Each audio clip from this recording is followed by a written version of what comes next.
All right, good evening. I'm Andrea Wallin-Rohmann. I'll be presenting the Stage 2 alternative analysis.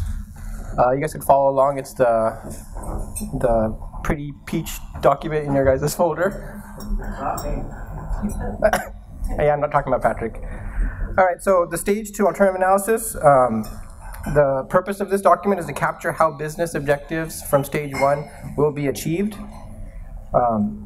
The deliverable allows you to evaluate multiple alternatives and select the alternative with the highest probability of success. And also it starts the planning for procurement strategies and staffing strategies going forward. So we start off the deliverable with the preliminary assessment, very similar to Stage 1, where we ask a series of questions to help identify and mitigate risks. So these questions speak to making sure that subject matter expertise is available, making sure the baseline current systems are all documented. We asked what kind of documentation is available for those current systems. And we asked the department to let us know if they need help supporting their market research. We have services to help those efforts. And also we'd like to know if the department will need funding support to support their procurement. Since we're moving procurement earlier into the process, a lot of smaller departments will need funding to fund the procurement-related activities, such as requirements of the station, RFP development, those type of things. Also, as part of the preliminary assessment, we're going to complete a business complexity assessment. This is a tool that departments currently use to identify what the oversight needs are. It's called the complexity assessment. In order to scale Stage 2, Patrick had talked about that the deliverable, we're trying to scale it as much as possible. In order to scale, we're asking departments to complete the business complexity section of that tool, and the score that comes out of that will determine which sections of the Stage 2 alternative analysis will be required for submittal to the Department of Technology. You guys should have a document in your package that shows scalability. There's a bunch of circles, black and clear circles, and that will tell you which sections are required for each different level, whether it's a medium, small, medium, or large project. All right, this is just a picture of the complexity assessment tool. Again, this is not in your packet. You can find this on our website. All right, now we get into the actual Stage 2 deliverable. It's formatted very similar to Stage 1, starting off with the submittal information and the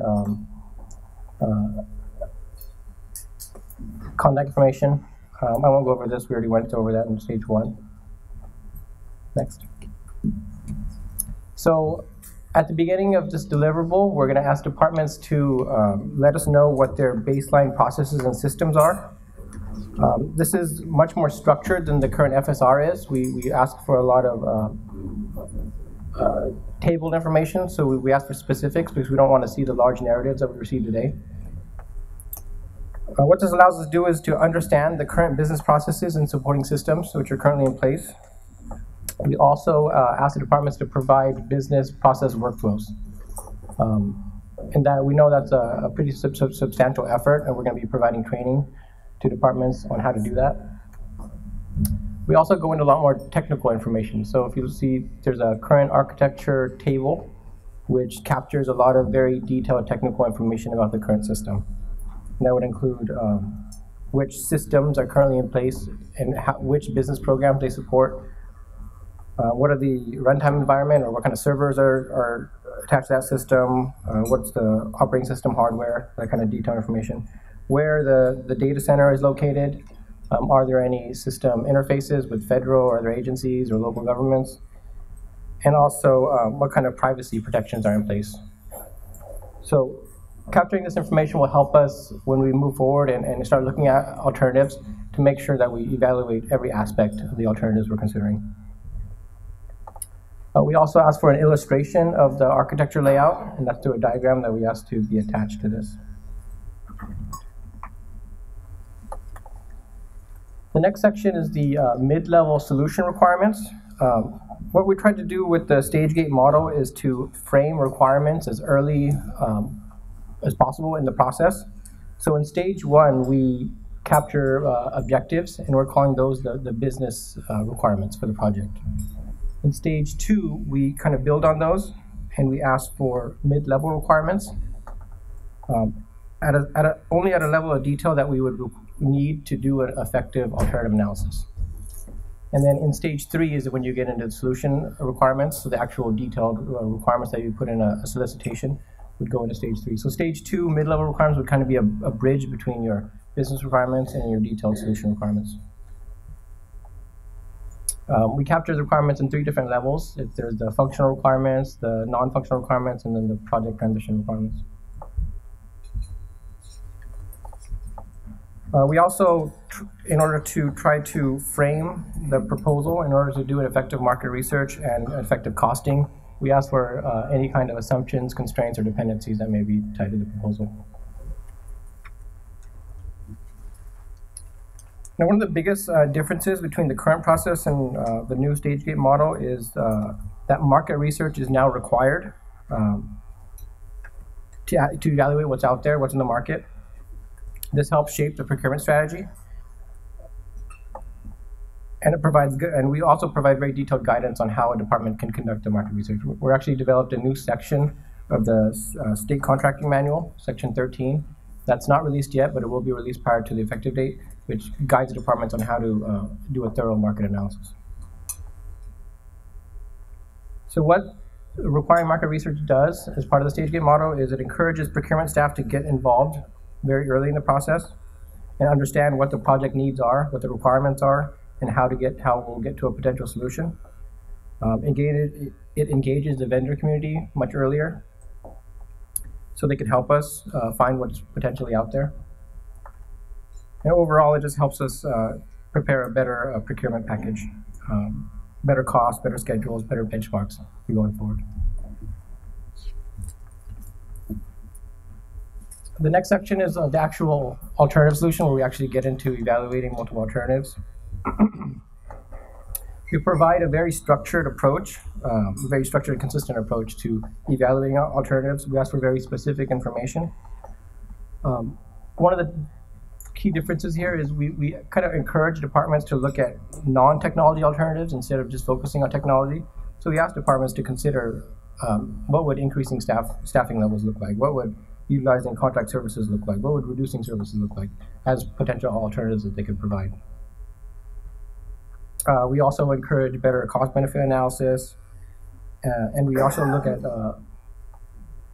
measuring how an alternative will achieve objectives and when those objectives would be timing-wise. The next section is the implementation approach. This is a very guided approach to identifying the type of solutions that we are looking to implement. So we ask the department to identify the type of system that they're looking at, whether it be a new custom solution, purchasing a cost, subscribing to a SaaS cloud solution. If it's a cloud solution, what kind is it? Is it a SaaS solution provided by the state data center? Is it a SaaS solution provided by a commercial vendor? If they are not looking at a cloud solution, we want them to explain why, because we do have a cloud-first policy out there. And we also look at who will be doing the work. So who's going to be delivering the solution? Is it going to be department staff implementing it? Are we going to hire a vendor to do it?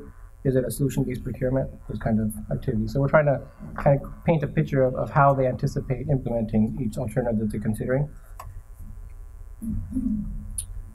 This allows vendors to key into information on how each alternative will be engaged. So it's more information for you guys to understand how we're planning to implement each solution. The next section is the architectural table. This is very similar to the information we captured for the current system. We actually captured that for each alternative considered. So very detailed technical information. And then we get into the recommended solution. We confirm the feasibility of the alternative that was selected. We'd like to know why or how the alternative meets the requirements and the objectives. What are the business advantages for this alternative? What kind of disadvantages are there, and why didn't those disadvantages eliminate the alternative from consideration? And then, what's the overall program costs and benefits for this alternative? Here again, we apply the scalability. Now we use that complexity assessment tool I talked about earlier. Back in the preliminary assessment, we look at business complexity. Now we build on that by looking at the technical complexity to further scale the stage 2 alternative analysis. In the technical complexity, we look at, we ask technical integration type questions, security type questions. We look at stability of software, hardware, and the team that's implementing its experience levels. That's what it looks like. All right, next. So that's pretty much the alternative analysis. After that, we actually get into procurement and staffing strategy, how we're planning to procure and staff the alternative that's been selected. This helps plan procurement activities going forward to stage 3. This also ensures that we have proper staffing levels for not only the project, but proper staffing levels to further do analysis on stage 3 and stage 4. So within this table, we look at every project activity. So there's a, you can't see it here, but there's a drop down that pretty much has every project related activity, such as requirements solicitation, project management, testing, data conversion, data migration. So for each of those tasks, we're asking that the departments identify who's going to perform those activities, whether it's state staff, contractors, how was the cost of those activities, if it is a contractor, how were those activities verified, the cost of those activities, was it RFI performed, was there market research done, was there cost estimates provided, and then going forward, how will those activities be procured?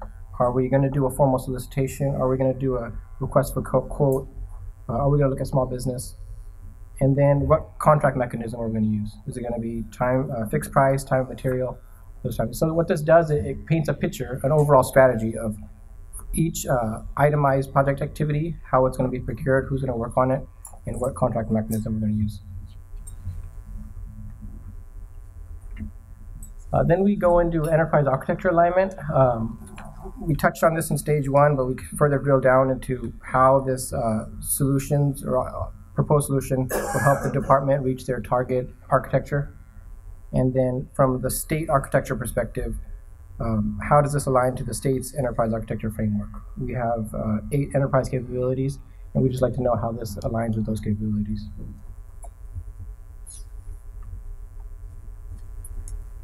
The next section is we get into some project phasing and scheduling information. This is the first time we're asking departments to let us know what a schedule would look like, a very high-level schedule. So starting with phases, we encourage departments to phase out large projects instead of doing them at once. So we're asking them to describe what those phases would look like and what kind of deliverables would be in each phase. Then we ask the department to provide a high-level schedule at the very highest level with major deliverables. So we ask them to tell us how long their procurement is going to take, how long their design is going to take, how long their development is going to take. So at a very, very high level. We're going to get much more detailed into the schedule when we move on to stage 3 and stage 4. So this is the first opportunity to let us know what your schedule would look like. We do provide the ability for departments to include a schedule with different development methodologies. So they could put in a schedule for an agile approach versus a waterfall approach. So this is the process is adaptable to that. Then we get into the cost information. Again, this is the first time that the projects would tell us what the cost would look like. And I'll go into the costing sheets later on in my presentation, but at a very high level, this is where they're going to put in their total cost and then their operations cost for the proposed alternative. The last section is going to be the staffing plan. This is where we would talk about the resources needed to perform the work in stage 3 and 4, and also the work needed for the project once it's approved. They're also going to need to talk about how this proposal will impact existing operations, so how the work that they currently do is going to be done when you take on the new project. And then we build on that project management maturity assessment that Patrick had talked about in stage 1. We actually build on that to do a further assessment on the department's PM staff's capability to deliver a project. If there are any risks there, then we would provide mitigation strategies on how to handle that. And then the last, we just asked for a series of org charts. So scalability, again, going to that document that you have with the circles. Stage 2 is scaled down based on the business complexity. There are certain sections that could be required for a low, medium, or high project. Low requiring a reduced submission, medium requiring a limited submission, and then high business complexity requiring a full. The second assessment, which is the technical, we actually would combine the business and the technical score to get your overall complexity, and then those sections would be scaled, and you would require a reduced submission for low, limited for medium, and full submission for high. All right. So that was stage 2. Any questions on that before I move on to the financial analysis worksheets?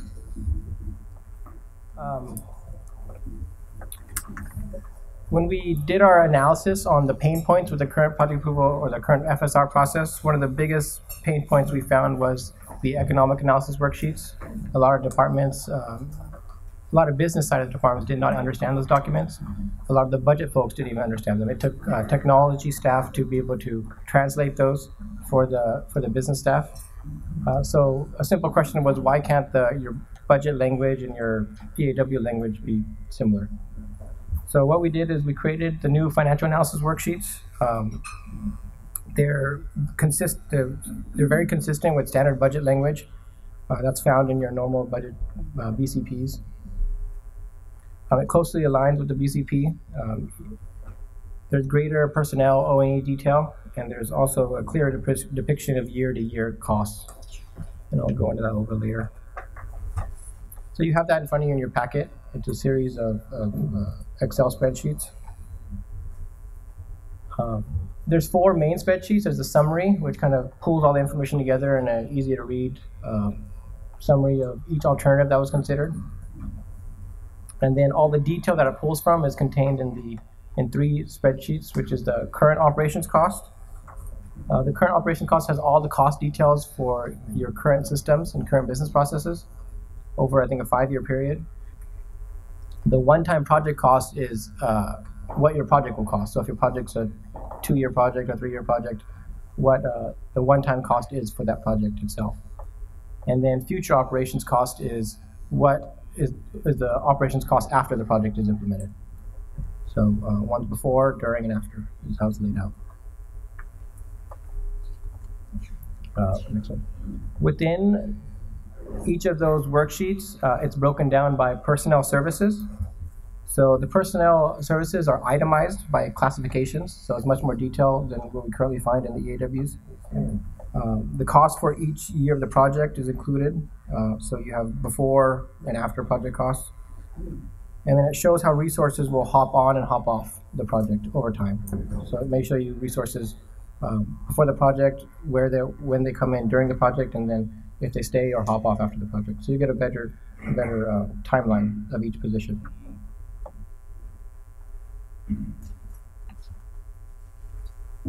The next section is on each of the worksheets is the operations and expenses and equipment OE&E. This itemizes each expense by category. So these are non-personnel costs, and the categories are hardware, software, consulting, data center, and facilities. Within those categories, we actually itemize each expense. We know stage 2 is pretty early on, so all those costs are based off of the estimates we get during market research. The EAW or the FAW will actually build upon itself during stage 3 and stage 4. So as we learn information, as we get quotes back, we will build those costs into the FAW. So it shows the realistic and actual costs. And then the last sheet is the funding plan. The funding plan pretty much shows you how the project will be funded. If there's going to be redirected resources, where are they going to come from? Are they coming from personnel, O&E, or other sources? How much more money is going to be needed beyond redirection? So how much money are we going to be asking the legislature for? Where's the source of those funding anticipated to be? Is it going to be special funds, general funds, grants? And then also included in this is any savings or revenue that's anticipated to be part of this project. So if you're anticipating savings, this is where you would include that information. All those items together would calculate your net benefit for the project, and that's kind of where you would be making your financial decision.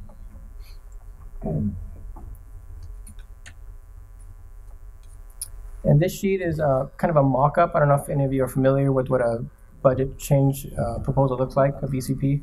But basically, a BCP could automatically be generated by the information you put on the spreadsheets that I just talked about. So this is kind of a mock-up of what that would look like. And this would allow budget staff to very easily be able to capture the costs associated with this project. All right. Any questions about the financial analysis worksheet?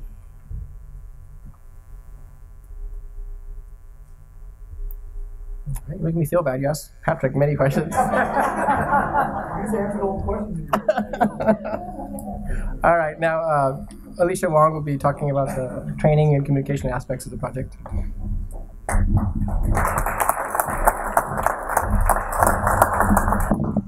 Good evening. I'm Alicia Wong. I oversee the communications, marketing, outreach, and training, and I will be kicking off the final few slides of this presentation. So at this time, go ahead and unbuckle those seatbelts because we will be cruising these next few slides. This slide right here depicts the crosswalk of what the FSR, the stage gate model, and what the new elements are. So both Patrick and Manveer spoke very comprehensively about the different pieces. But for those of you who know and love the FSR, you'll be able to see that we've retained the business analysis, but that's all contained within Stage Gate 1. As Patrick mentioned, business is the driver, so we're concentrating that information in Stage Gate 1. But of course, we don't want to lose some of the business analysis, the proposed solution, the project plan, the EAWs that will go away that we loved, and the business functional requirements. You'll be able to use your expertise in including them for the Stage Gate 2, the alternatives analysis. And as Patrick mentioned also in Stage Gate 3, procurement analysis is brand new. So we're folding that into the entire project approval lifecycle. So that's a brand new component. You will see lots of great tools and information as we start to roll out and release some of that information, including, as Manveer mentioned, the state contracting manual that will be updated as well. So look for those great things that will be coming to you soon. And in Stage Gate 4 with the solution analysis, where we kind of wrap everything up and tie it with a bow, there'll also be the risk register that will be folded into that as well. But of course, we wanted to include some new elements based on some of the lessons we've learned, the input that we received from our stakeholders. And that's what the final piece over in the slide depicts. We have the preliminary assessment and the impact assessment that Patrick went over. There's lots of information that we want to make sure that the Department of Technology reviews to reduce risk, information that determines scalability, what the impact is going to be for departments, and looking at funding sources. So those are contained within the preliminary and the impact assessment. And then we also wanted to include the business and the stakeholder capacity.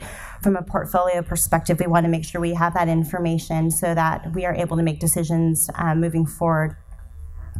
We also included organizational readiness because we understand that's a strong component in successful projects, as well as the governance structure. We want to know how decisions are made, because that's an important piece for this support. So that segues right into leadership participation. Is there strong sponsorship out there for this project to be successful? And we're also looking at resource capacity, the skills and the knowledge. And then of critical importance too is, what does training look like within the department? How are you educating staff as this rolls out? As well as your organizational change management approach. So what are the steps so that you're informing them to ensure that they're on board so that they're ready for the roller coaster ride once those solutions are implemented? Enterprise architecture is also a key component for making decisions for us, as well as project management plans. So those are the new elements within the stage gate model that we've incorporated. As Manveer mentioned, economic analysis worksheets are going away, so I hope you're not too attached to those, and those will be replaced by the financial analysis worksheets that he just went over. And the requirements guidelines that will be coming, and basically it's an iterative process to look at what the requirements are going to be at each stage gate. So the transition plan. So we understand that there are a lot of feasibility study reports out there in progress. So for those of you who are currently working on them, don't panic. This is our plan to make sure that those FSRs get to the Department of Technology.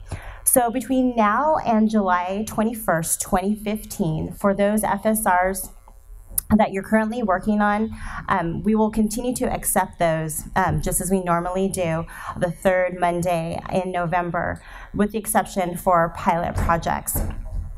And I'll go over pilot projects in a little bit, but essentially what it is if you're working on something right now, don't worry, we will still accept it July 21st. However, when the stage gate 1 and 2 becomes effective, as Andrea mentioned, we will begin to accept the new stage 1 business analysis and the stage gate 2 alternatives analysis. So that deviates a little bit from the norm where we had been accepting those IT concepts in the stage 1 business analyses in October. But come July 1st, if you're ready to go with those, we will start accepting your business analysis then. One of the notes here is for the stage gate 2 alternatives analysis, we will accept those that don't have an associated fiscal year 16-17 budget. So right now those would go on the initial pass with the budget action, since the budget change proposals are due sometime in the fall for the Department of Finance. And so after January 1st, 2016, we will have had the release of stage gates 1 through 4. So all IT projects at that time are to be submitted and approved with the stage gate deliverables 1 through 4. And the project approval will be achieved at stage gate for the solutions analysis, which is different than for the 7/1 through 2015 for the 12/31/2015 timeline, where project approval is achieved at stage gate 2 alternatives analysis. So that's what's currently going to be in production at the time. So you heard a little bit about where we've been, and this tells you a little bit about where we're going. So we kicked off the project back in April. Stage gates 1 and 2 have already been released and they're out there. They will not be effective until July 1st, 2015. And that will allow us for the comprehensive training and outreach period, January 2015 through February 2016. So right now, within the next 6 months, we're concentrating on extensive outreach for the departments. So if you go to the STAR website, which you can get through from the Department of Technology's website, we have an engagement calendar. So you can see which clients of yours we've already engaged and presented the stage gate model to. So we will continue to do that. We're looking at training at each of the agencies starting sometime in March or April. So our intent is to go to each agency and provide a comprehensive training as it relates to our executive audience, the business, since business is new, in discussing what the relationship is with the project approval lifecycle. And then for those who are going to fill out the forms, what we call the technical piece of the training, that's what we will bring to all the agencies sometime in March or April. We're also looking at pilot testing projects right now. So we will be running different projects of different complexities and different sizes through the stage gate models right now. So we can take that information and incorporate some of those lessons learned for our refinement period, which will happen at the end of this fiscal year, which will result in a revised stage gate before it becomes effective. And then the policy release for stage gate 3 and 4 is anticipated to be June 2015. So similar to the way that we developed 1 and 2, we've continued to engage the different department and agency representatives for 3 and 4. As I mentioned, the policy effective date for 1 and 2 will be July 2015. Stage gate 3 and 4 policy refinement, same type of approach with 1 and 3, where we'll go through 6 months of testing and having different departments have their projects run through it. And then a policy effective will be the 6 months later in December of 2015. With stage gates 1 through 4, we will officially transition to maintenance and operations in March of 2016. And what we refer to as release 1, which is the stage gates 1 through 4, the end date is anticipated to be March 2016.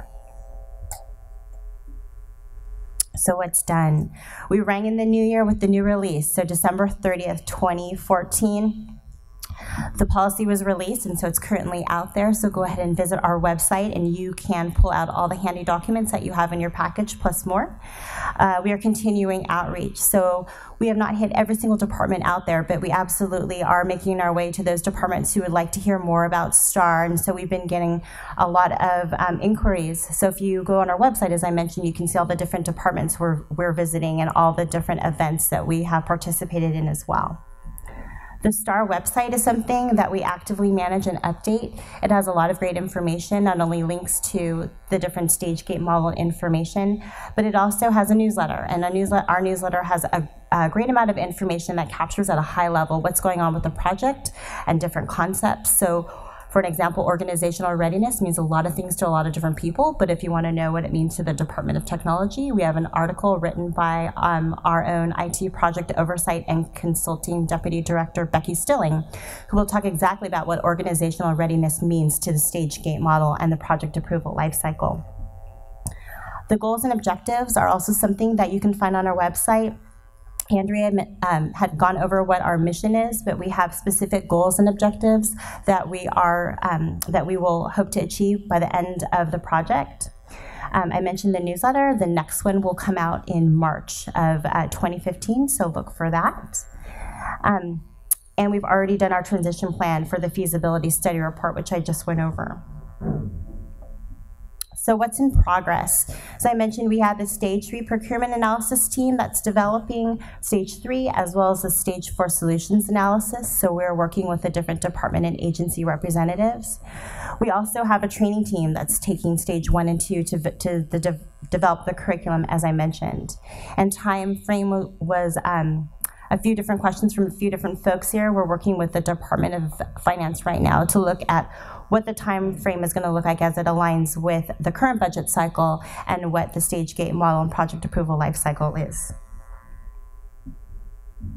So some of the resources that are out there that you can access are the project approval life cycle stage 1 and 2, which was released via Technology Letter 1407. Also, the project approval lifecycle stage 1 was released in September of 2013, and so some of you may already be familiar with that as you may be working on some feasibility study reports, but that will sunset when the new stage gate 1 and 2 become effective July 2015. The Statewide Information Management Manual, SIM-19, has all of the forms and attachments, plus more that were contained within your packages. And also, please visit our website for the latest and greatest information about STAR. That concludes our presentation. Here's our contact information. We also have brochures that have the different goals and the different objectives for what STAR is representing, along with some information regarding the stage gate model and our contact information here. So are there any questions? Joe. So I know it's not part of the scope, but when you demo this process, will you incorporate the peer process into this and extract information out of this to build the peer? Yes, absolutely. The peer will be something that we will address at the conclusion of the stage gate models. So one of the things that you don't, they mic'd me. Such a dangerous thing to do because I can walk around and talk. So one of the things that you don't see in this, because recognize that the project itself is really looking at the stage gate model and building the project approval. The next component that we're in the process right now of taking on is building out a state of California portfolio system, which would be an automated system, right, a data-driven system that would provide end-to-end portfolio management that would take you all the way from point of conception to point of completion and peering out the project in one comprehensive system. And so currently we do that kind of in a very haphazard way. but we don't have the ability to carry forward information. And so that's one of the things that we'll be looking at, because what you see from these documents is that the information really builds on itself, right?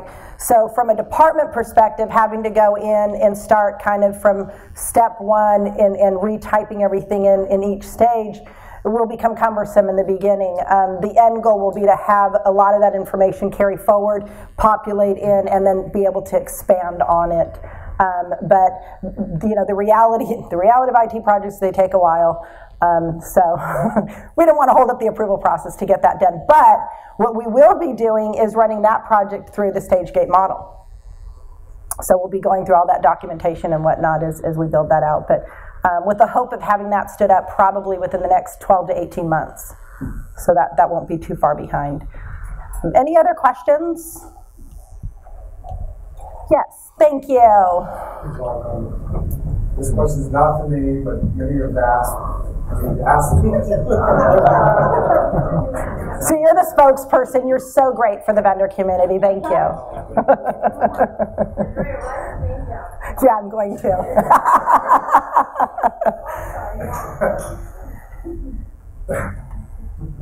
If you participate in services on stage 1, are you precluded from stage 2, 3, 4, etc.?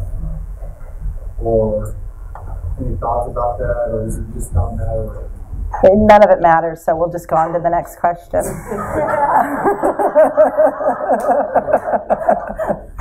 No, actually, somebody did ask me that question. See, you're not alone in the crowd. We are actually looking at that right now, and the issue there is the follow-on contracts from a procurement perspective, right? So we're looking at that right now, and that's part of what we're looking at is in the analysis for stage 3 and stage 4 development, to determine at what point in time does it become potentially conflict and a follow-on consideration. That upfront work with departments, you know, that's outside the approval process, so clearly that wouldn't, but if you get into the meats and potatoes of actually developing information that becomes part of the documentation of the actual stage gate forms, we're looking at that. So as we formalize that, that will be made very public. Yeah. You're welcome. Yes? You mentioned critical partners. Who's a critical partner? Well, whoever I say at that particular point in time. No, so we have predefined critical partners within the Department of Technology. Primarily, it's obviously oversight and it's enterprise architecture. It's OTech. There's STD. Yeah, STPD and then GIS, right? So some of our internal entities, and then the Department of Finance is also in that realm of critical partners for us as we look at the collaboration part of projects. So the good part there, and Grant, I think Grant left, but this really went to one of his questions, you know, is that, you know, as Patrick said, finance is really coming in with departments very early on in the process, which is very different from what happens today. And so I hope what you see is that the intent behind all of this is to recognize that if we all agree that a department has a problem that needs to be fixed, has a business need, that we as the state of California get into the right level of positioning to do what has to be done to get that department in a position to have success, right? The intent is not to put up so many smoke screens that a department, you wear them down, right? I remember those days of writing FSRs and feeling like the answer was always no, and they just waited until they wore me down. Except they never did. But right, I mean, that was how I felt. I mean, I remember that, just thinking, you know, dealing with at that time it was OTROS, and then it was, you know, DGS for procurement, and just feeling that the answer was no, no, no, no, until I just kept fighting back. And as long as I was willing to stand up and keep fighting back, that at some point in time they finally said, okay, you stayed in here long enough, we're just going to let you do this, right? And the intent is really to build a process that doesn't put departments in that position. That also doesn't put departments in a position where the comfort to provide the level of information and detail isn't seen as a violation of their own department, privacy stuff, right? And that there's a recognition that we're here to partner with them. And so we're really trying to build models across the board, whether it's in the project approval process, whether it's in how we're doing oversight with our consulting and planning division, and eventually with the California Project Management Organization, that's designed to say, if this is what we need to deliver good government, then we've got to put ourselves in a position as a state of California to do that successfully. And that's what all of these steps are really designed to do.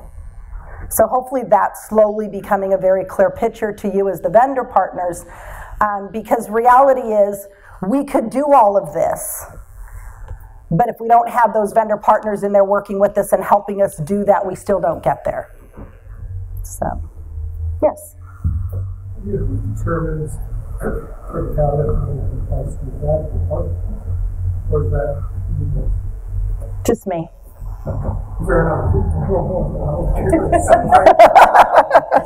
different flow charts, right? So I could be spending $100 million, but I want to call it very, very simple. Absolutely. We're taught that in departments, right? It's a very simple thing, and I'm really poised to do this. And I don't care if I've never done it before. It's a combination, right? And so a lot of what you heard from Patrick and Manveer is that the department is going to do some self-assessment. And then there's going to be a collaborative discussion between us and them to say, okay, you say this, how can you support that? What does that really mean to you? So that when we're getting to those ratings, they're ratings where everybody understands why that rating exists. So it's to some degree very objective, but a good portion of that is based on subjective discussioning. Yeah. At the end of the day, it's our responsibility as the Department of Technology to put the rating on the form. It's our responsibility to identify what that rating is. Our goal is to do that in collaboration with the departments.